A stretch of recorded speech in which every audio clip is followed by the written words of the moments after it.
मी पण एक शेतकरी घरातीलच आहे. आपली शेती घर सांभाळता सांभाळता एक छोटासा व्यवसाय चालू केलेला आहे, जेणेकरून म्हणजे मी ज्यांना आपलं हेअर ऑइल दिलं आधी आपला व्यवसाय चालू करण्याच्या आधी त्यांना खूप छान रिझल्ट आले. त्याच्याबरोबरच मग मी त्याचं व्यवसायामध्ये रूपांतर केलं. घर सर्व सांभाळून एक छोटासा व्यवसाय पण करते. तर नक्की सर्वांनी सपोर्ट करा. चॅनलला सबस्क्राईब करायला अजिबात विसरू नका.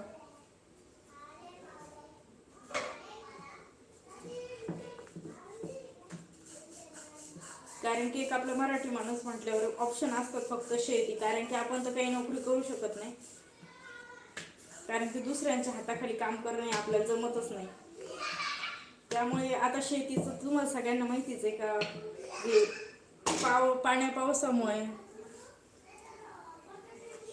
आपलं खूप म्हणजे सगळंच जे आता तोंडाशी आलेलं घास तो पण गेलाय.